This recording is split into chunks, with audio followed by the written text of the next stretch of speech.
Okay, so here's my number talk 3. Here's Caitlin and Skylar again. Okay, cool. So let's begin.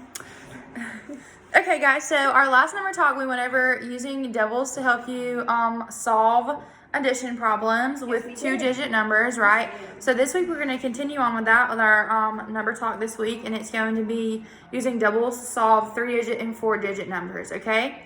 So the purpose of that is because when you use doubles, it can make it simpler for you to find the products of answers. So you can break apart the numbers into simpler numbers to solve your problems. Okay? Okay. Awesome. So just like our last number talk, whenever you guys have a solution to our problem, I want you to hold up your fingers to show me how many strategies you have, and then we will go from there. Okay, awesome. So we are going to start with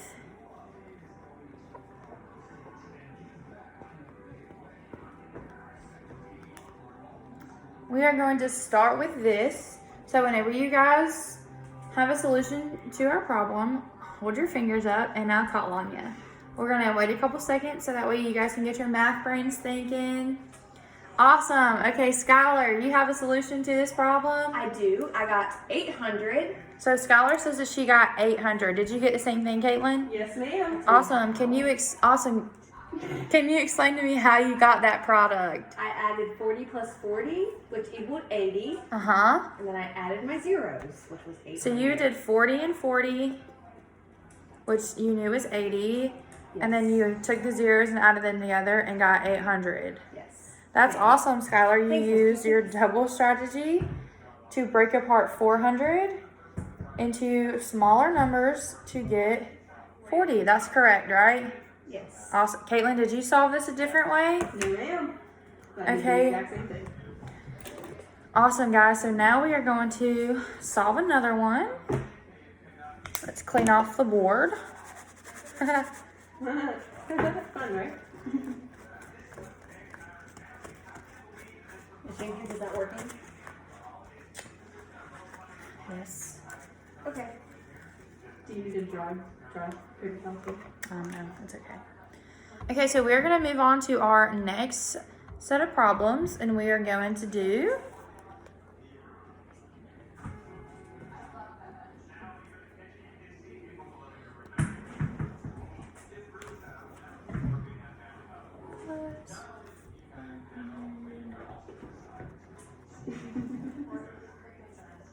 all right, guys, so we're going to move on to a little bit of a harder problem.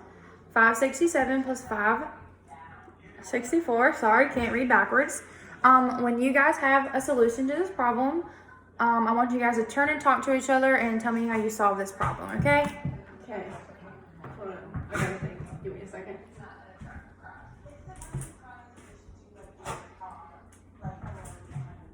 Okay. Got it. Hold on, I'm still thinking. Okay.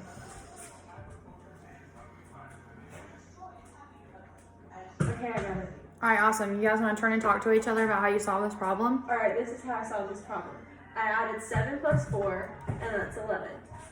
I also know that 60 plus 60 is 120, so I added 120 to 11, and I got 131. Then I also know 500 plus 500 is 1,000, so I added 1,000 to 131, and I got 1,131. Skylar, you seem a little bit confused. Okay, so I did it a different way. No, that's fine. So let's talk about Caitlin's way really fast, and then we'll come back and we'll discuss how you did it. All right? All right. I use doubles. I think she just. Oh, but his body on my foot.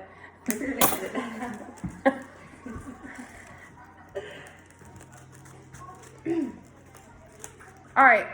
So, Caitlin, can you explain to me again how you did that so I can write it on this board for Skylar to see? I added 7 plus 4. So, Caitlin did 7 plus 4, and she knew that that was 11. Okay, and then she did 60 plus 60. So she's using our double strategy here to do 60 plus 60 because she knew that that was 120. Great. And then I did 500 plus 500. And I got 1,000. She knew that was 1,000. So then I just added them all together. And she added them all three together. And what did you get as your product, Caitlin? 1,130. 1,131. Excuse me, I'm sorry. So, Skylar, you said that you solved that a different way, right? Yes, but I need the problem again. Okay.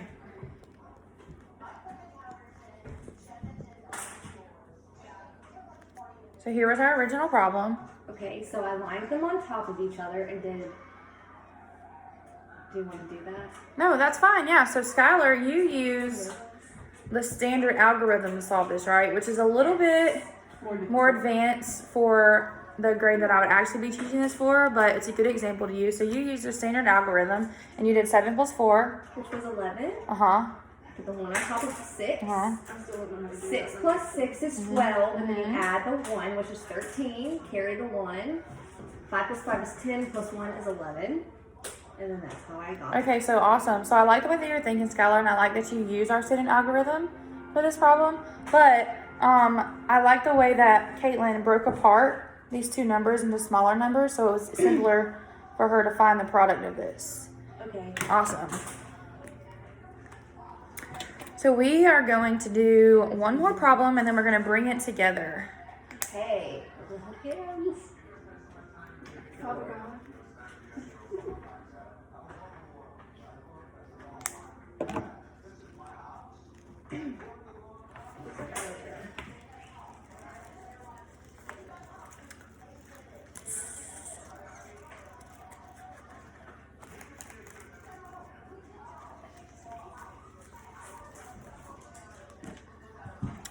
Okay, so for our next problem, we are going to, oh, excuse me, there's a bug.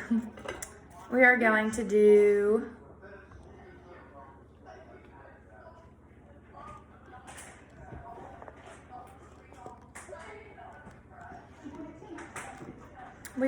use this problem right here. Ooh, okay.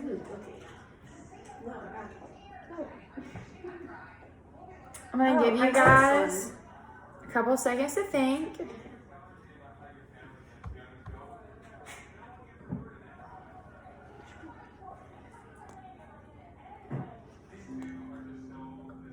Okay, Caitlin, you seem excited about this problem, so I'm going to call on you. Alright, so I know that 1,000 plus 1,000 is 2,000.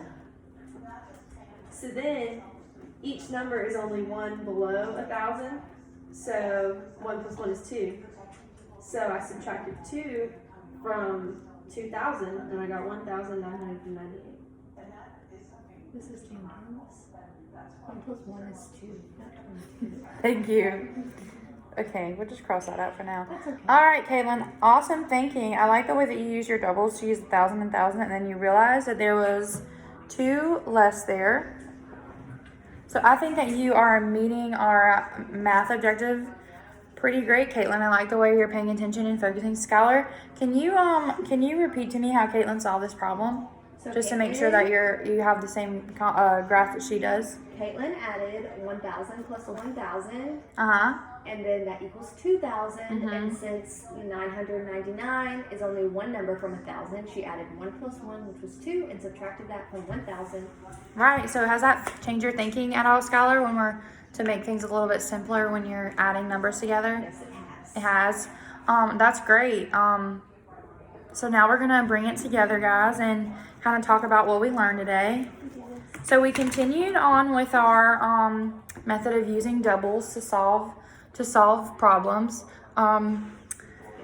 Does anyone have anything to add on to what we learned today that may have sparked their math brain a little bit and help them solve the problems a little bit easier? I know these are a little bit bigger numbers than we used for our last number talk, so.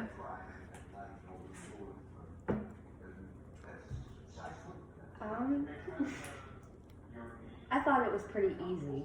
I thought it was easier to use the doubles than the lining it up. It made it easier, yeah, because you can break apart the numbers into I guess my brain's just more complex. I'm 19 years old and still don't know how to do that. So That's okay. I understand that completely. So I just want to say that you guys did a great job listening and paying attention to our lesson today. I appreciate you guys using your math brains and focusing really hard on our problems. I hope that learning about the double strategy will help you guys in your future whenever you come across numbers like this again. I think it will. Like buying a house or buying some peanut butter at the grocery store.